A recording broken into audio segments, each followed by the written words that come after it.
कि एक कशमकश की सूरत हाल में फंस चुका है। एक तरफ तो अफगानिस्तान की तरफ से इल्ज़ामात की बौछार है, दूसरी तरफ अमेरिका का दबाव है जिसका खुद इदराक वज़ीर आज़म पाकिस्तान कर रहे हैं। फिर वो ये भी कह रहे हैं कि हम ये बता चुके हैं कि जब तक अशरफ गनी हैं इक़्तिदार में, तालिबान कोई मुज़ाकरात नहीं करेंगे। पाकिस्तान कहाँ खड़ा है, कहाँ स्टैंड करता है? क्योंकि अभी तक पाकिस्तान ने दीगर ममालिक से कोई रब्ता नहीं किया, उनके साथ बैठ कर कोई बात नहीं की, क्योंकि एक पड़ोसी मुल्क सिर्फ पाकिस्तान तो नहीं है।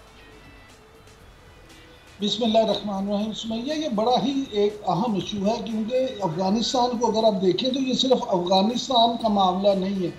अगर खुदा न खास्ता अफ़गानिस्तान में खाना जंगी बढ़ जाती है तो उसका बराह रास्त असर पाकिस्तान पे आएगा। और ये असर सिर्फ ये नहीं आएगा कि आपने वहाँ से महाजरीन आ जाएंगे, ये असर इस तरह से आएगा कि आपके यहाँ महाजरीन भी बहुत ज़्यादा आएंगे और दहशत गर्दी भी बहुत ज़्यादा आएगी। आप में आपके मुल्क में कराची से लेकर पेशावर तक वो हालात बन जाएंगे कि अल्लाह ना करे उस तरह के हालात बने। इस सारे मामले में अगर आप देखें तो मैं ये कहूँगा कि पाकिस्तानी हुकूमत की तरफ से खारजा अमूर के हवाले से जिस नालायकी का मुजाहरा किया गया है उसकी मिसाल माजी में शायद कहीं भी ना मिले। ये नहीं मैं कहूँगा कि पिछली हुकूमतें जो थी वो खारजा अमूर पे बड़ी कॉम्पिटेंट थी या बड़े मामला थे, लेकिन आप ये देखें कि इतना अहम मामला है और आपको अमेरिका लिफ्ट नहीं करा रहा, जो बाइडन आपको फ़ोन करने को तैयार नहीं है, जितने मामलात हैं वो आपके साथ हैं, आपका कोई बंदा बरतानवी हम मनसब जो है आपका उससे वो आपको दावत नहीं दी उसने अभी तक। ये सारे जितने आप ये देखें, और फिर आपके वज़ीर ख़ारजा शाह महमूद कुरैशी साहब अगर ये बगलें बजाते फिरें तो वाह जी वाह, देखें हम तो जो दोहा में मुज़ाकरात हो रहे हैं उसमें पाकिस्तान भी शरीक है। भाईजान, इसमें इजलास में शरीक होना कोई कामयाबी नहीं है। असल मामला ये देखें कि अफगानिस्तान में होने क्या जा रहा है।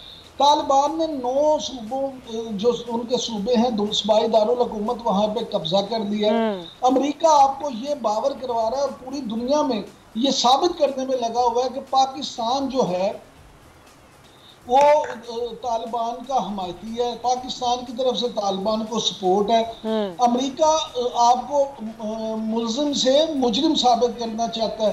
अफगान हुकूमत जो है वो आपके दर पे है, वो कहते हैं जी हमारे साथ पाकिस्तान जो है वो तालिबान की सपोर्ट करता है। अब पेंटागन के तर्जमान की तरफ से जो बयान सामने आया वो क्या है, अगर आपने उस पर जरा गौर किया हो तो वो ये है कि जी आपकी सरहदों के पास जो दहशत गर्दों के ठिकाने हैं वो दूर करना होंगे, ये करना होगा, वो करना होगा। यानी कि आप पूरी इस तबाही की जंग में, इस दहशत गर्दी के खिलाफ जंग में सबसे ज्यादा जी हाँ, हमने दहशत गर्दी के खिलाफ जंग में इतने हजारों लोगों ने कुर्बानियां भी दी, आपने उठाया, अपना पैसा भी खर्च किया, अपनी सरजमीन भी दी, उसके बावजूद आज हम ये सारी दुनिया की बातें सुनने पर मजबूर हैं।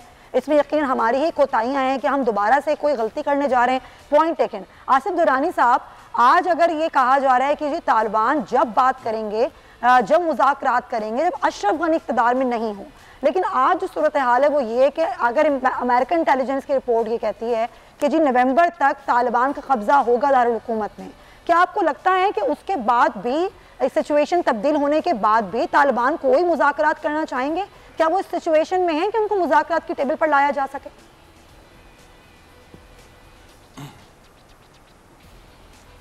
देखिए, सियासत में कोई भी हर्फ आखिर नहीं होता।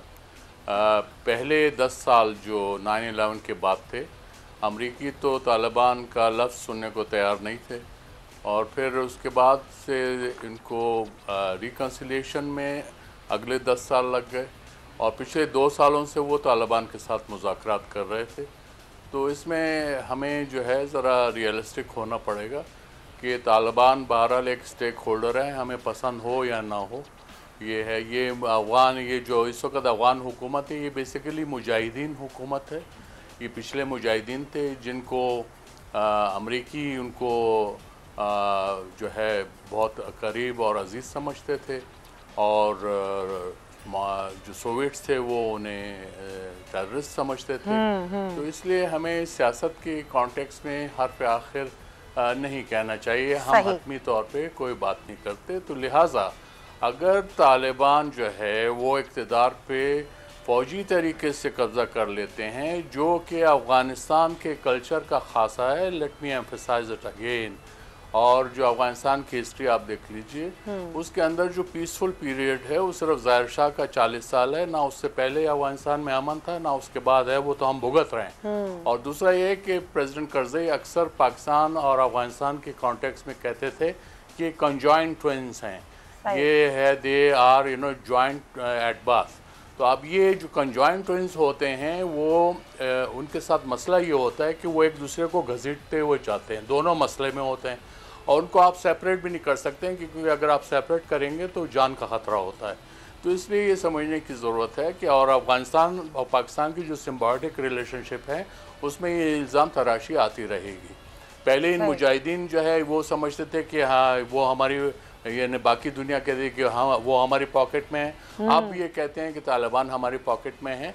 तो ये चीज़ें जो हैं चेंज हो जाएंगी। और ख़ुद इस वक्त तालिबान जो है, पहले ईरान उनको दुश्मन समझता था, अब तालिबान के साथ उसके जो है ताल्लुकात इतने अच्छे हैं कि वो उनको इक़्तिसादी इमदाद भी दे रहा है और फ़ौजी इमदाद भी दे रहा है। मॉस्को, रशिया उनको करीब नहीं आने देता था। इंडिया, ईरान और रशिया का एक नेक्सस होता था 9/11 से पहले। आज ये है कि रशिया जो है वो उनके साथ मुज़ाकरात कर रहा है। चाइना उनका जो है मुल्ला बरादर जाता है तो उसको फॉरेन मिनिस्टर के बराबर का दर्जा होता है, और चाइनीज़ फॉरेन मिनिस्टर के साथ उनकी जो है वो तस्वीरें पूरी दुनिया में वायरल होती हैं। वो एक क्लियर सिग्नल जाता है। वजह ये हो रही है कि इस वक्त नेबरहुड के अंदर अफगानिस्तान के जो नेबर्स हैं वो ये चाहते हैं कि अमरीकी फ़ौजों का इनखला हो जाए। वो इनखला हो रहा है। अमेरिका अपने आप को चेकमेट फील करता है इस अफगानिस्तान के अंदर। वो समझते हैं कि उनकी जो इस वक्त जो इजारादारी थी वो ख़त्म हो जाएगी। तो ये तमाम चीज़ें इस तरह से वाज़ेह हो रही हैं। सही है, देखने के अंदाज हैं, आप देख लें। और उसमें ज़ाहिर है पाकिस्तान को तो शुरू दिन से ख़तरा है। हमारे लिए ख़तरात तो पिछले 40 वर्ष खतरात तो वहीं के वहीं हैं। आप बिल्कुल सही कह रहे हैं। अब इन खतरात को टेकअप कैसे करना है सर? सब्सक्राइब करें और बेल दबाएं ताकि कोई खबर रह न जाए।